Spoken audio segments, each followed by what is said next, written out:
sécase la hierba, cáese la flor, mas la palabra de Dios vive y permanece para siempre. Es en esa seguridad, en esa confianza, donde está nuestra esperanza.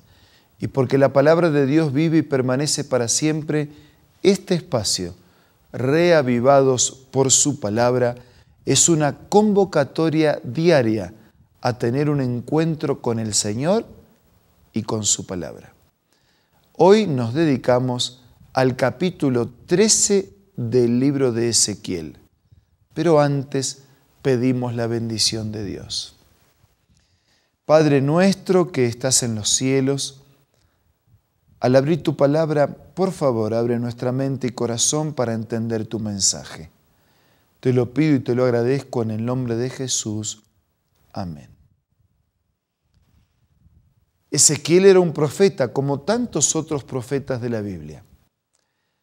Profeta significa portavoz de Dios, es decir, aquel instrumento que recibe un mensaje de Dios y que retransmite al pueblo.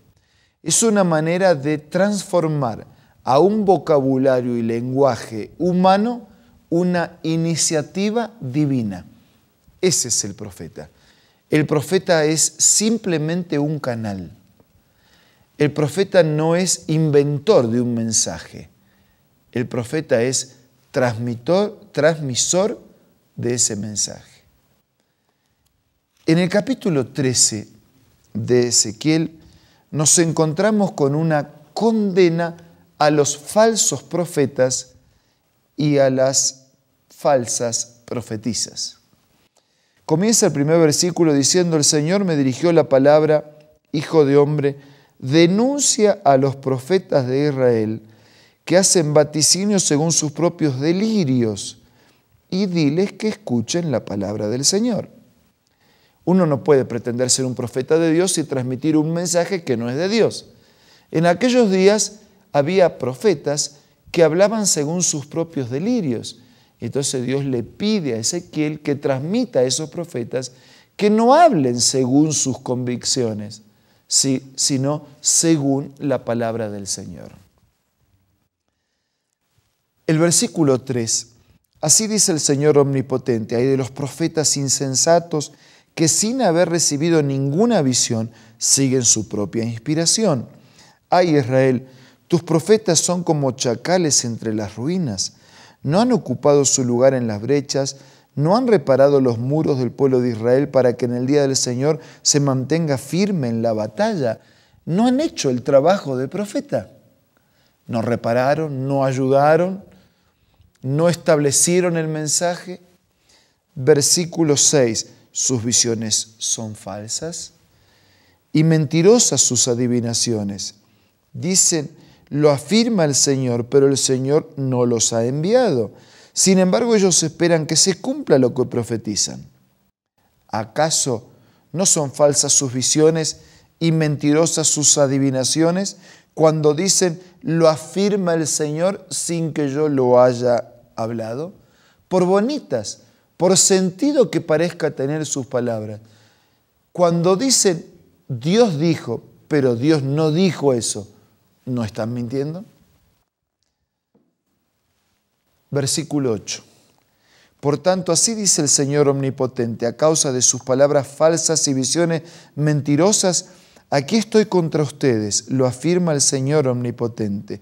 Levantaré mi mano contra los profetas, contra aquellos que tienen visiones falsas, que ofrecen adivinaciones mentirosas, que no participarán en la asamblea de mi pueblo, ni aparecerán su nombre en los registros de los israelitas, ni entrarán en el país de Israel. Así sabrán ustedes que yo soy el Señor omnipotente. Hay una desaprobación al presente de la vida del profeta y también hay una desaprobación que impacta en el futuro. Así es. En efecto, estos profetas han engañado a mi pueblo diciendo: todo anda bien, pero las cosas no andan bien. Construyen paredes endebles de hermosa fachada. Pues diles a estos constructores que sus fachadas se vendrán abajo con una lluvia torrencial, abundante granizo y viento huracanado. Cuando la pared se haya caído, preguntarán: ¿qué pasó con la hermosa fachada? Por tanto, versículo 13, así dice el Señor Omnipotente, en mi furia desataré un viento huracanado, en mi ira una lluvia torrencial, un granizo destructor. Echaré por los suelos la pared con su hermosa fachada, sus endebles cimientos quedarán al descubierto, y cuando caiga, ustedes perecerán. Así sabrán que yo soy el Señor. Descargaré mi furia sobre la pared y sobre los que hicieron su hermosa fachada. A ustedes les diré que ya no queda la pared ni lo que hicieron esa fachada. Esos profetas de Israel que profetizaban acerca de Jerusalén y tenían visiones falsas y anunciaban que todo andaba bien cuando en realidad era todo lo contrario, lo afirma el Señor Omnipotente. Sí, profetas que solo tenían fachada, no tenían contenido, no tenían interior, no tenían fundamento. El Nuevo Testamento nos cuenta el relato de dos personas que edificaron casas, uno sobre la arena y el otro sobre la roca.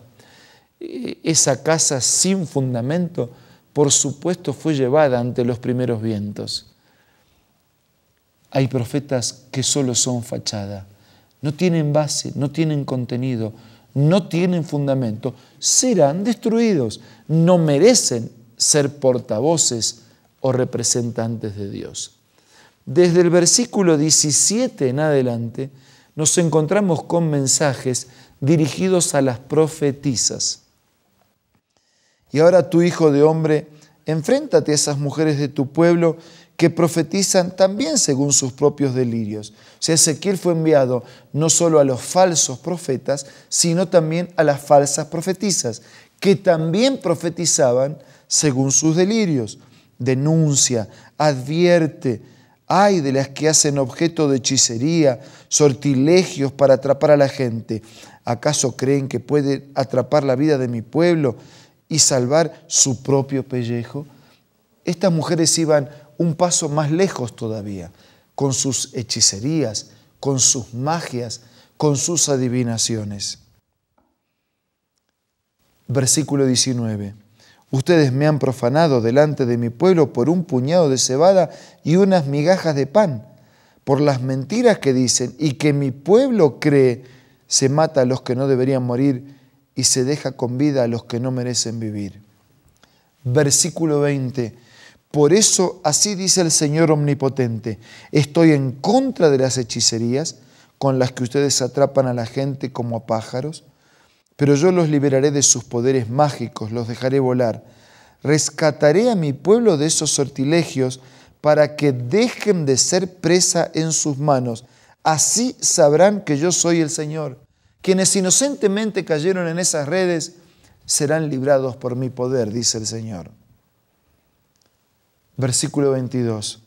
Porque ustedes han descorazonado al justo con sus mentiras, sin que yo lo haya afligido. Han alentado al malvado para que no se convierta de su mala conducta y se salve. Por eso ya no volverán a tener visiones falsas ni a practicar la adivinación. Yo rescataré a mi pueblo del poder de ustedes y así sabrán que yo soy el Señor. Los falsos profetas no tuvieron lugar en el plan de Dios. Tampoco hoy.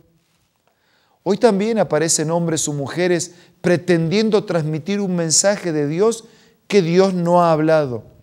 Y ese mensaje puede ser de manera oral o de manera escrita. Cuando tomamos la Biblia, que es la palabra de Dios, y transmitimos solo una parte de la Biblia, o distorsionamos el mensaje de la Biblia, o cambiamos o reemplazamos, nos cabe aquella fuerte pero clara declaración de Jesús cuando dijera: no todo el que me dice Señor, Señor, entrará en el reino de los cielos, sino todo aquel que hace la voluntad de mi Padre y guarda todo lo que está escrito en el libro de la ley. Nos cabe a nosotros y a todos los que pretendemos seguir las falsas profecías o los falsos profetas, la advertencia con que cierra la Biblia allí en el capítulo 22 de Apocalipsis, cuando dijera con claridad que nadie puede ni agregar ni quitar al mensaje que ya está escrito en este libro. Queridos amigos, vamos a acercarnos con un corazón dócil a todo el mensaje de Dios. Vamos a acercarnos respetuosamente y con la disposición de obedecer la verdad atesorada en las Escrituras, porque es la única manera de prevenirnos ser engañados con falsas profecías o falsos profetas. Ahora vamos a hablar con Dios a través de la oración.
Señor y Padre nuestro, muchas gracias por la verdad de tu palabra. Renovamos nuestro compromiso, nuestro interés y disposición de seguir fielmente todo lo que está escrito. Reconocemos que no alcanza con decir Señor, Señor, sino que necesitamos hacer tu voluntad. Y que de esa manera nos prevenimos con tantas falsedades que hoy pretenden alterar la verdad y autenticidad de tu palabra. Guíanos, muéstranos el camino a seguir a través de tu Espíritu y de tu palabra. Te lo pido y te lo agradezco en el nombre de Jesús. Amén. Queridos amigos, tengan ustedes el mejor de los días, que puedan sentir un abrazo especial de mi parte, pero sobre todo un abrazo especial de parte de Dios. Nos reencontramos mañana para seguir siendo reavivados por su palabra. Hasta mañana.